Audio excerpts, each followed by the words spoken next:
اعوذ باللہ من الشیطان الرجیم بسم اللہ الرحمن الرحیم۔ آج ہم پڑھ رہے ہیں فرسٹ ایڈ ایمرجنسیز لیکچر میں PMF کے کورس میں doctor Maira Javed from Sharaf Alam college of health sciences Multan. آج ہم پڑھنے جا رہے ہیں internal bleeding management. Last lecture میں ہم نے ایکسٹرنل بلیڈنگ مینجمنٹ دیکھی تھی، آج ہم انٹرنل بلیڈنگ کی مینجمنٹ پڑھیں گے۔ صرف MBBS ڈیوٹی ڈاکٹر یا سرجن صاحب یہ کام کریں گے، وہ اعصاب، نرو، ٹینڈنس کا بغور جائزہ لیں گے۔ بیشک ایکسٹرنل بلیڈنگ ہے، انٹرنل بلیڈنگ ہے، اس وقت MBBS ڈیوٹی ڈاکٹر کا اس وقت پریزنس ہونا لازمی ہوتا ہے تاکہ وہ پیشنٹ کی کنڈیشن پہ لک آفٹر کریں کہ اس کی کنڈیشن کیسی ہے، پھر ہی تاکہ ان کا پروسیجر سٹارٹ ہو۔ اندرونی بلیڈنگ، انٹرنل بلیڈنگ بعض مقامات کی نظر آتی ہے اور بعض کی نظر نہیں آتی، ٹھیک ہے۔ انٹرنل بلیڈنگ میں ہے کہ بعض مقامات سے ہمیں پتہ چل جاتا ہے، کس طرح پتہ چلتا ہے وہ ہم دیکھیں گے کہ ان کن حالات میں ہمیں پتہ چلتا ہے کہ انٹرنل بلیڈنگ ہو رہی ہے۔ ناک میں سے بلیڈنگ نتنوں سے باہر آتی ہے، آپ کی نوز بلیڈنگ ہوتی ہے، اس میں پتہ چلتا ہے کہ انٹرنل کوئی نہ کوئی بلیڈنگ کسی وجہ سے ہو رہی ہے۔ پھیپھڑوں سے بلیڈنگ کھانسی یا تھوکنے سے باہر آتی ہے۔ TB میں اکثر پیشنٹس کو پھیپھڑوں سے بلیڈنگ، کھانسی کے دوران بلیڈنگ آنا شروع ہو جاتی ہے۔ انتڑیوں سے، انٹسٹائن سے آپ کی بلیڈنگ پیشش کی صورت میں باہر آتی ہے۔ آپ کی یوریا کے تھرو جو انتڑیوں سے بلیڈنگ ہے، انٹرنل بلیڈنگ کے بارے میں بتاتی ہے کہ اندر بلیڈنگ ہو رہی ہے انٹسٹینس میں۔ معدے سے بلیڈنگ کیگ کی صورت میں آتی ہے۔ سٹمک سے جو بلیڈنگ ہے وہ وومٹنگ کی صورت میں باہر آتی ہے۔ مثانے سے بلیڈنگ پیشاب کے ساتھ باہر آتی ہے، جو مثانے میں اگر آپ کی کوئی انفیکشن ہوا ہے تو پیشاب کے ساتھ باہر آئے گی۔ بچے دانی سے بلیڈنگ اندھام اندھانی کے راستے باہر آتی دکھائی دیتی ہے۔ سر کی چوٹ کی صورت میں کانوں اور ناک سے خون باہر نکل آتا ہے۔ یہ ایمرجنسی صورتحال ہے جس میں جو بلیڈنگ ہے وہ آپ کو نظر آتی ہے۔ درجہ ذیل صورتوں میں اندرونی بلیڈنگ دکھائی نہیں دیتی، یعنی کہ کنسیلڈ ہوتی ہے۔ یہ وہ صورتحال تھی جن میں بلیڈنگ آپ کو نظر آ رہی تھی، آپ کو پتہ چل رہا تھا کہ کن کن مقامات پہ بلیڈنگ ہو رہی ہے اور آپ کو ان کا ٹریٹمنٹ کیسے کرنا ہے۔ لیکن کچھ صورتحال ایسی ہوتی ہیں جہاں پہ بلیڈنگ دکھائی انٹرنل نہیں دیتی، وہ کنسیلڈ ہوتی ہے، چھپی ہوئی ہوتی ہے، ٹھیک ہے۔ آپ کو اندازہ نہیں ہوتا کہ حادثے میں اگر کہیں چوٹ لگی ہے تو بلیڈنگ کدھر ہو رہی ہے، کس وجہ سے ہو رہی ہے اور آپ کا ٹریٹمنٹ کو کیسے کرو گے۔ حادثے یا چوٹ میں بغیر زخم کے اندرونی طور پر شریان کا پھٹ جانا، مثلاً ران کی ہڈی کا ٹوٹنا، ٹھیک ہے۔ کوئی بھی حادثہ ہو گیا یا چوٹ لگ گئی ہے لیکن یا کسی کو اکثر ہوتا ہے جھٹکا لگتا ہے لیکن وہ زخم باہر نہیں دکھائی دیتا، لیکن وہ کیا ہوتا ہے اندر انٹرنلی ہے، وہ اس کو افیکٹ کر دیتا ہے۔ جیسے بعض کا سر کی شریان پھٹ جاتی ہے، دماغ کی شریان پھٹ جاتی ہے یا پھر ران کی ہڈی ٹوٹ جاتی ہے، تو یہ کیا ہے، کنسیلڈ ہوتی ہیں، چھپی بھی ہوتی ہیں۔ گہرے اندرونی زخم کی وجہ سے اندرونی بلیڈنگ کے خون کا اندر ہی جمع ہوتے رہنا، مثلا چھاتی یا پیٹ میں زخم ہو جاتا ہے۔ کوئی بھی گہرا زخم ہوا ہے، جیسے کہ کوئی چھری وغیرہ لگی ہے، کوئی بھی کسی وجہ سے اندر بلیڈنگ ہوئی ہے تو کیا ہے، چھاتی یا پیٹ کے اندر زخم ہونا شروع ہو جاتا ہے، لیکن وہ ایکسٹرنلی آپ کو باہر نہیں دکھائی دیتا۔ جگر، لیور، تلی، سپلین، لبلبا، پنکریاس سے جو بلیڈنگ ہے وہ پیٹ کے خلا میں ہوتی ہے۔ جو پیٹ کا خلا بند ہوتا ہے اس میں جو بلیڈنگ ہے وہ جمع ہونا شروع ہو جاتی ہے۔ عورت کی بچے دانی کی ٹیوبوں سے بلیڈنگ بھی پیٹ کے اندر ہی ہوتی رہتی ہے۔ بلڈ پریشر کی وجہ سے دماغ میں ہیمریج کی صورت میں فالج یا پھر بے ہوشی ہو جاتی ہے۔ اگر بلڈ پریشر بہت زیادہ بڑھ گیا ہے تو دماغ میں کیا ہے، ہیمریج کی صورت میں فالج یا بے ہوشی ہونا شروع ہو جاتی ہے۔ فالج کا اٹیک بھی فوراً اچانک ہوتا ہے، اس لیے بلڈ پریشر آپ کا نارمل رہنا پیشنٹ کا اس وقت نہایت ضروری ہوتا ہے تاکہ وہ فالج نہ بن جائے۔ ان لائنز میں ہم نے دیکھا کہ بلیڈنگ نظر کن کن حالات میں آتی ہے، اور اس میں ہم نے دیکھا کہ 4 پوائنٹس میں کہ بلیڈنگ کن کن حالات میں نظر نہیں آتی۔ اب ہم دیکھیں گے کہ اب ہم مینجمنٹ اس طرح کی صورتحال میں کس طرح کریں گے۔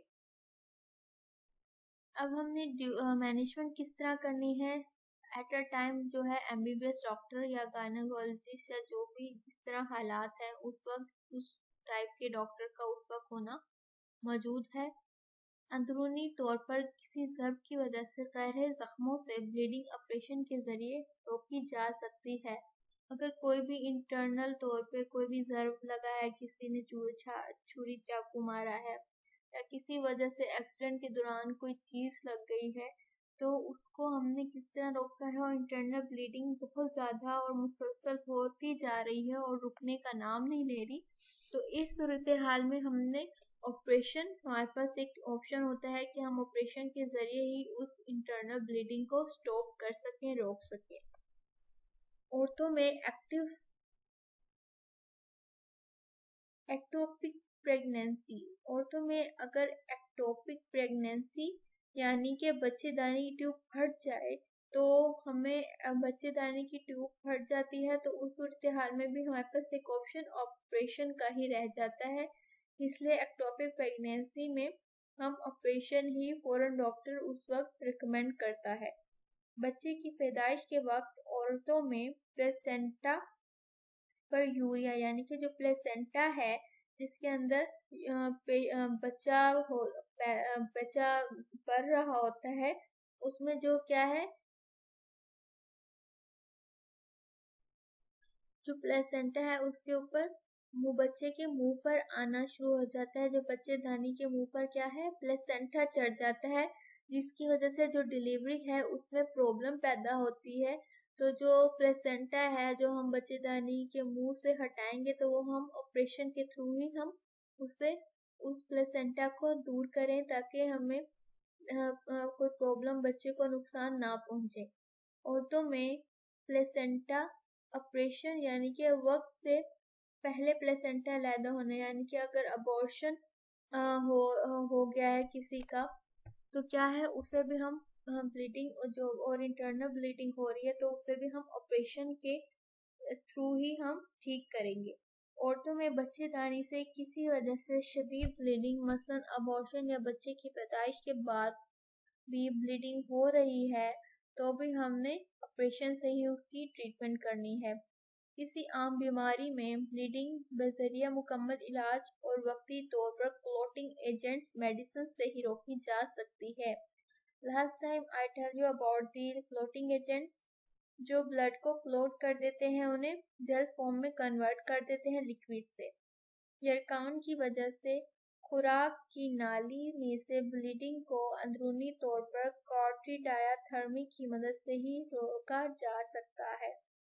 جو یرکان ہے اس کی وجہ سے جو خوراک کی نالی ہے ادھر سے بلیڈنگ آنا شروع ہو جاتی ہے، جس کو ہم کس کی مدد سے روکیں گے، کارٹری ڈایاتھرمی کی مدد سے ہی ہم اس انٹرنل بلیڈنگ کو خوراک کی نالی میں سے روکیں گے۔ ناک سے بلڈ پریشر کو چیک کرنے کے بعد، اگر ہم نے ناک سے بلیڈنگ ہو رہی ہے تو ہم نے بلڈ پریشر کو چیک کرنے کے بعد ہم نے اگر زیادہ بلڈ پریشر آپ کا ہو رہا ہے اور انٹرنل بلیڈنگ بھی ہو رہی ہے، بلڈ ناک سے خون بہ رہا ہے، تو ہم نے فوراً BP لوئرنگ میڈیکیشن پیشنٹ کو دینی ہے۔ اگر بلڈ پریشر نارمل اور مناسب ہو تو ناک کے اندر لیکوڈ پیرافین والی دباؤ ڈالنے کے لیے پٹی بینڈیج داخل کی جائے۔ اگر بلڈ پریشر نارمل آ گیا ہے اور مناسب ہے تو ہم لیکوڈ پیرافین کی جو بینڈیج ہوتی ہے اس کو ہم نوز کے اندر ڈال کر خون کو روک سکتے ہیں۔ بلڈ پریشر کی زیادتی کی وجہ سے ناک سے بلیڈنگ کی وجہ سے شوک کی علامات کے پیش نظر